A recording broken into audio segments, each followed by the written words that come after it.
Hey, this is Evan Mark Katz, dating and relationship coach for smart, strong, successful women, your personal trainer for love. Welcome back to the Love You podcast, where you can learn everything there is to know about dating, relationships, sex, and men from a man's point of view and find a relationship that makes you feel safe, heard, and understood. I know that's what everybody goes on Bumble looking for is safe, heard, and understood. Before we get started, I want to thank you for listening. I want to thank you for all the positive reviews. I think we're up to 526 or something, some ridiculously high number for this little podcast that has reached over 3 million people. So I guess by that token, 526 out of 3 million is not a particularly high number. So you guys got to get on it. Follow us on Spotify, Apple, YouTube. Leave us a comment, share some love, tell a friend. And just a reminder, my Extraordinary Love series is continuing. Go to www.extraordinaryloveseries.com, put in your name, email address, and phone number. And I'm doing a free lecture series with a live Q&A for smart, strong, successful women who want to find high value men in this crazy, crazy world in which we live. So I'll remind you at the end of the podcast to do so as well, extraordinaryloveseries.com. And now, without any further ado, thank you for your patience. I want you to meet my guest. Her name is Christy, and we have just met, so I don't know that much about her. Christy, would you be kind enough to introduce yourself, basic information, where you live, what you do, where you're, what you're up to? Sure, Evan, I'd be happy to. My name is Christy. I'm 55. I live down in Tampa, Florida. I'm a big sports fan, the local hometown teams. And I've been on and off the dating apps for a while. Had, a few long-term relationships, failed marriage, that whole thing. So I'm at a point in life where I feel like, okay, I need to really buckle down and get serious and find something that works because, life is short. Sure. What do you do professionally? I work for a global corporation in risk management, and I also teach yoga part-time on the side. Okay, cool. I think that's amazing. I have no hobbies, so I'm always impressed when people have full-time jobs and passions as well. And I'm Um, learning how to play pickleball, so that's kind of my new right. thing about like getting That's the out. age that we're at. It's the Yes, pickleball age. that's I right. I played intensely for 1 month and I hurt my forearm and Oh, and it never came back. So I think I'm retired from the sport. I've heard pickleball is great for orthopedists. yes, that's what I've heard. I heard the same thing. So I'm just a beginner, so we'll see how it all goes. But I am pulling for you. thank you. We may end up going backwards to learn about your relationship experience if necessary. You kind of just tossed out there that your marriage went south, which is not an uncommon thing for people in their mid 50s, but that may or may not be what brought you here today. What is your question for today, and how could I be of service to you? My question is that just the same patterns repeating. I find myself only able to be really invested and vulnerable if it's more of a situationship. And I want to invest in something that's going to be lasting and long term and really going to get me a return on my investment. And it's the whole emotional unavailable thing. I feel like I'm emotionally available, like logically and consciously, I do feel like I am, but I'm somewhat drawn towards the men who tend to not be emotionally unavailable. And I don't know right away that they're not. It just it feels like it's some sort of magnet or some sort of beacon that's flashing, saying, "Come on over here." Yeah, that's the drug. Hmm. Yes. Um, all right. So I'll play amateur psychologist for a second. Always a warning, not a psychologist. Me neither. Uh, can you tell me a little bit about your parents' relationship history, right? What their dynamic was when you were growing up from 8 to 18? And can you tell me about the nature of the dynamic in your marriage? And maybe there's something we could pull from that. Okay.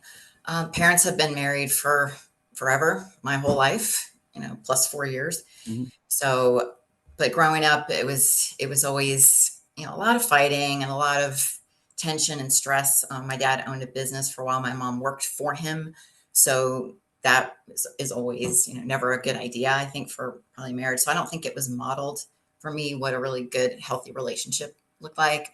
I was the parental child with one younger sister, 7 years younger. So I was kind of put in that role. Hmm. And I was parentified and I was kind of raised to be, I would call a people pleaser. So I consider myself a recovering people pleaser, Mm-hmm. trying my best. And then that just kind of led into me wanting to get out of the house as soon as possible and get on my own. But independence was not something that was fostered or encouraged. I think it was more of just they wanted kind of more control over me and what I did and where I went and who I dated and even what I studied in college and everything. And so I just wanted to get out and on my own and be an adult. So now in relationships, I find that people pleasing has come back around where it's me trying to make other people happy before it's Was your marriage like that? And when were you married? How long were you married? What's the um, 2 minute there version was of that? there was two that was one was like for 5 years and the other one that was for 6 years. And I think both of those was like, okay, I have the opportunity to make someone else happy. And it was like me being chosen, not me doing the choosing, and learn that like you don't have to marry somebody just because they propose to you. And that was a huge lesson that like, well, at least I can make somebody happy. All I have to do is marry them because that's what they want, not necessarily what I wanted. And still trying to please my parents because it was more palatable to live with someone if marriage was part of it. So, and I guess I felt like I don't want to let them down. I didn't want to let this other person down, and it was safe. And it was, well, what if nobody else comes along? So it was a combination of a lot of those things. And that was both of those marriages were similar dynamic? Was there a, Yeah, I kind of turned into roommate situations pretty quickly early on. People that I should have friend zoned essentially okay, because the chemistry was like not enough at all. got it. And I think they both had issues, previous marriages that I think I was the rebound. To be honest, I was kind Okay. of like fix them up, get them ready for their next one because their next one worked out great. So how long have you been single post second divorce? Gosh, let's see, since October of 2019 is the last divorce was finalized. And he's since remarried and happy, and I'm happy for him. And it's someone that's better suited for him. So, Okay. And so your dating pattern has been choosing or falling into what you call situationships. right, that are doomed Okay. to kind of fail, I think, Mm-hmm. for reasons not directly because of me. So All right. that's just my own analysis of it. All right. That's who I feel the most chemistry with. And the chemistry gets me every time that Yeah. So that's you and everybody else on the planet. I'm not alone. All right. So dating is like a drug. That's why there's so many songs that talk about that. And when you find someone initially, right, your brain lights up the pleasure centers of your brain, Yes. dopamine, serotonin, norepinephrine, pheromones. Um, it is the same places that methamphetamine and cocaine light up. So we have the attendant highs and the attendant lows, and it's kind of like a slot machine. And so, what you're receiving from emotionally unavailable men in situationships, the hot and cold, the I have a really great connection with you, but I'm not sure if I'm looking for anything serious, you're Yes. getting essentially intermittent rewards. This is how people keep on gambling and losing in Vegas, right? Mhm. There's Yes. the fabled, statistic. They talk about how someone's more likely to keep on playing in blackjack if they lose, right? But it was close, right? Yes. They had a 20 and the dealer got a 21. Like, oh, it was so close. I'm Yep. gonna push it all in and gonna win it all back on the next hand.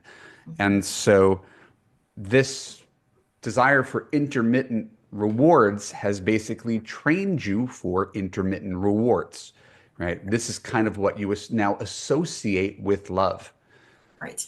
right? The problem is it's not really what love is. It's not sustainable. No, It's not even not sustainable. It's not pleasurable. it's not Like I don't healthy. I like I don't exactly know what it is, but I would just say the same way that drugs obviously do something for someone or people wouldn't do them. Right. This you get some pleasure out of it, but it's not a lasting, durable, sustaining pleasure, and therefore it becomes self-defeating, kind of like the consistent use of drugs would be self-defeating, or the consistent gambling would be self-defeating. So I think you kind of need to wean yourself off of the drugs, and that becomes a choice. So you can say, but I can't help what I'm attracted to, said Right. everybody on the planet Said that, in, yes. in the Guilty. in the wake of bad decisions. I can't help what I'm attracted to. Mhm. But that is no different than someone who's like, and I've used the metaphor before. I like the taste of steak and ice cream better than I like the taste of chicken and vegetables, better than I like the taste of rice cakes and kale. Why can't I just keep on eating steak and ice cream for the rest of my life? And it's because the doctor says your heart's going to explode when you're 60. Right. So, getting into your specific situation, you Mhm. seem to understand all of this. Yes. Yes. So, what is it that you want me to do for you today where I could actually be of value and provide unique insider support? Because it sounds like we're kind of on the same page that you know what you're doing isn't working and it's not getting you where you want to go. Right.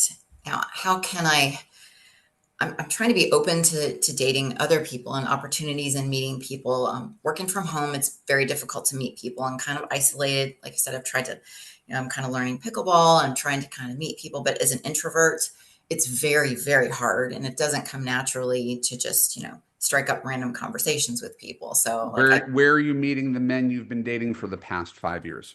dating apps, of course. Well, Okay. one I went to college with and tried to do the long distance thing during COVID, and that, that was just not meant to be. But aside from that one Yeah. connection from school, yeah, it's been dating apps, I and think in general, avoiding high risk situations and really just setting yourself up to succeed. If men like this, emotionally unavailable men, are your addiction, well, what would mhm, you do in the face of another addiction? If you're an alcoholic, you wouldn't live, next door to a bar. If you're a right, smoker, you don't continue to buy cigarettes and keep them by the nightstand. You yes, stop buying cigarettes. So you need to kind of recognize this pattern and actually make a different behavioral choice. It's not theoretical, it's very, very practical.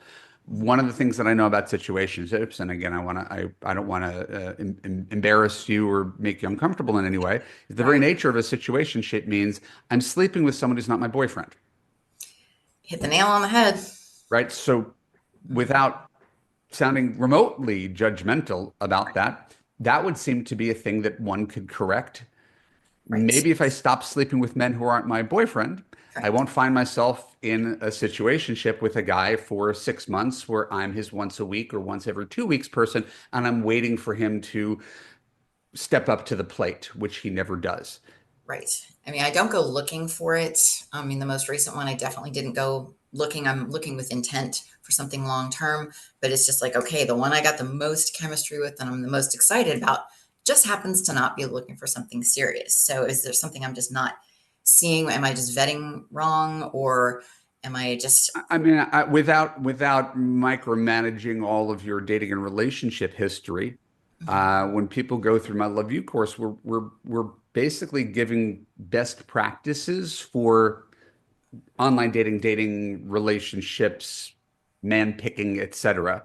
mhm, There's only so much we can do in the context of this conversation, right? but generally, when people find themselves in the situation that you find yourself in, it's usually basically what you said. I'm so driven by the initial chemistry that Mhm. whatever rules or boundaries I have, I know them, but I sort of just throw them out, Right. Yeah. I right? mean, So, not every time.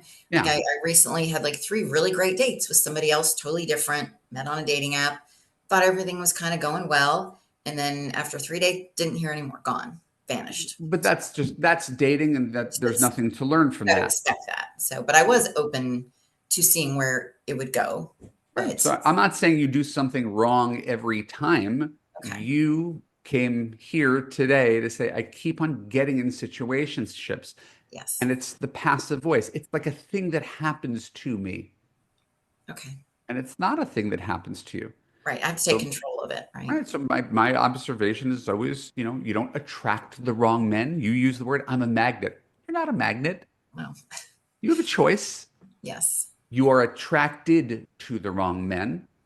Yes. You choose the wrong men. You double down on the wrong men. You think that somehow, by sheer force of will, your love and attention can make the wrong man become the right man. And it was misbegotten from the beginning. And you allowed yourself to do that. You took that first hit of crack and Yes. then I can't believe I'm addicted to the crack. Yep. I should have said no. And, So now I can kind of beat myself up about that too, which I know doesn't do any good. it's not about beating yourself up. It's about making different decisions moving forward. I've told the story, I think, recently on this podcast. One of the big turning points in my entire life was going on a date with amazing, amazing chemistry, right? With someone in LA who's a sexy actress, curvy brunette, big personality, my type if I had a type. And then after the first date, I was like, I kind of know, I kind of know what's going to happen here. This story doesn't have a happy ending. Right. I've been coaching for 5 years. I've been dating prolifically for 10, and I never went on another date with her because I kind of knew that it was not going to go anywhere, not for any fault of her own. She ended up getting happily married later. But I recognize my tendency to just think, oh, yeah, I mean, that's good, but the rules don't apply to me. I could make this work. And it was really just a form of weakness. It was a form of addiction to I know what's going to happen here. So if you just date a guy for 4 to 6 weeks, right, and don't sleep with a guy and see how much of a boyfriend he wants to be, because the guy who wants to be a boyfriend, you've had it before, Christy. Yeah. What do the Yes. guys do after 3 weeks? What are you doing tonight? What are you doing tomorrow? When can I see you again? Right. I want you to meet my kids. I want you. That's what they do when they really, really like you, Yes. right? So for me, the red flag should be if the chemistry is way too much and too intense, I should run the other direction. I'm not even saying that. It's chemistry in and of itself isn't bad. Okay. Chemistry that's based on a false premise could be detrimental to your long-term health. Okay. Every relationship needs some baseline of chemistry. You need to have some Yes. attraction or sex appeal. So chemistry is not bad. It's that if you've seen that you get blinded by chemistry, you sweep all the bad stuff under the rug because of the hit of the Yes. dopamine, then maybe you do need to walk away from that. The Okay. chemistry in and of itself isn't bad. It's that it tends to override better decision making, Yes, I right? agree. But I that totally. goes for anything else in the world. Like every kid knows, you can't go out and party. You got to study because you got to test the next day. Or maybe I shouldn't have a drink. I got to drive home. Like everybody has the ability to exert their willpower. Yes. I think that's where this goes back to, your past, Mhm. where you your default is to want to win people over, right? I'm going to show you why you should love me. Love has to be earned. That's what I was taught. Right. And again, it sounds like you've done some work and you've already figured that out. It's Mhm. actually the opposite. If you are, in my words, the CEO of your love life, now we're Mhm. just taking on interns. And how do we judge interns? Not by that first interview, that the chemistry one, No. based on their continued actions and follow through over the course of 4 to 6 weeks, where they're courting you and earning the right to take you out a second time, earning the right to make out with you in the car, earning the right to say, can I see you twice this weekend? Like they have to earn that right.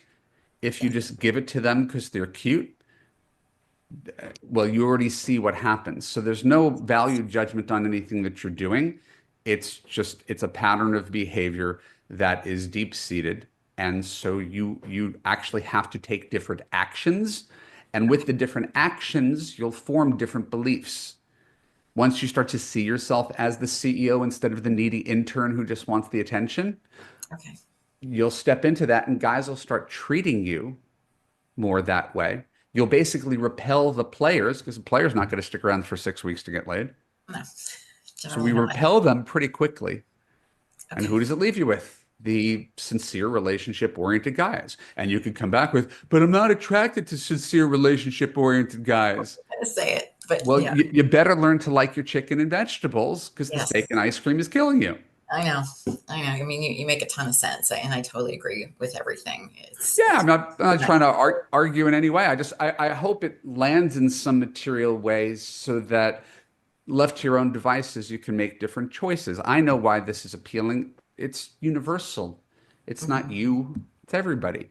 I think if you have had, stronger relationship role models, healthier boundary self-esteem or whatever, you wouldn't put yourself in this position. Right. But Right. that's why I said this is closer to behavioral psychology right? True. Make a different choice with your behavior, and the other part is going to catch up. You're going to be like, oh, the world's really, really different when I don't find myself casually being used by men. Yes. Yeah, I would like to know how that feels. So, But that's a choice. yes. That's a behavior, even if it doesn't feel like, oh my God, I'm passing this cute guy up, Mhm. right? I haven't had any attention for 3 months, and I don't And know that anything better is coming along. And you talk it, yourself into it like any of these guys are the last man on earth, and they're and not. it kind of feels that way. And I know it's crazy. It's not just maybe probably because of my age. I think I feel like I'm like aged out because the dating apps are kind of dried up a little bit as I've gotten older. So there's not, a whole waiting list or other interested parties like there used to be. It's just kind of like, all right, there's not much to choose from. And again, people think that, there's trash and there's nobody good. I don't like to think that like things exist in a vacuum, but I've got a client who will remain nameless. I've shared her story briefly. Um, she's in her early 50s. Her vice was younger men, mhm. um, casually dating younger men for years and years and years. Post-divorce, that made her feel attractive and desirable. And none of them ever treated her well. None of them ever stepped up to be boyfriend, much less husband. And she went through coaching and she still really, really struggled with this. Post coaching, she has now a guy on the hook where they've gone out on 6 dates and he wants to be her boyfriend and she still hasn't slept with him yet. And she's playing the part of CEO and she sounds like a radically different person. She's still afraid that she's going to screw it up and all that kind of stuff. But she's kind of rewritten her script. Okay. It just took a little bit of time for her to do that. Now she had the accountability of me and a group kind of getting in her head every week to remind her this, for our purposes, is a one-off session. But I just hope you realize that nothing you're doing here is beyond you. Okay. It's not a thinker, right? This is an upper level calculus. This is just a decision to not put yourself in the position that led you to reaching out to me today. Okay. All right. Great. I mean, that sounds exactly along the lines of what I need to commit myself to doing is to find out. As soon as I find out the dating goals don't align, then I need to just be able to ignore the chemistry and walk away from it. Well, find out the dating goals don't align. Remember, men look for sex and find love. You're not going to know if they're aligned. That's the whole point of waiting, because guys don't come out and tell you. A guy Exactly. who's trying to get laid acts like a guy who wants a girlfriend. Right. So they have to prove it by their Right. actions. Yeah. Right. So that's why we give it more time. If Mhm. you rush the process, oh, I used to do it on the third date. Now I do it on the fifth date. Well, you're still doing it with the guy who's not your boyfriend, who hasn't committed to you. Like, if you put yourself in that position, once you put yourself in intern position, I'm an unpaid intern. What Mhm. incentive does he have to pay you? Yeah. And then there's the timeline that everybody says, well, there's not a number of dates. Is there a number of weeks? Is there a number It's of not a months? number. It is, do I feel secure around him? Okay. Can I let down my guard? Do I know that I trust this man where he, based on his actions and his conversation, do I trust that we're looking for the same thing? Because a guy who wants marriage will talk about how he wants marriage. A guy who doesn't will never talk about it. And So then it's you not don't want the terrible. other extreme where they rush things along, like rush the relationship or love bomb or anything like that. Well, love. This is another great example. There's not much of a difference between a guy who really likes you and a guy who's love bombing. It's the same thing as you can't tell the difference between a guy who wants to get laid and a guy who wants to be your boyfriend. Right. What's the difference between love bombing and a guy who's really excited about you? Right. Yeah. Where is that? What's going to Time. tell you the difference? Time is the Time. difference. So Yes. if you stretch out the courtship process, you'll have a better sense of who he is based on how he acts in between the dates, Okay.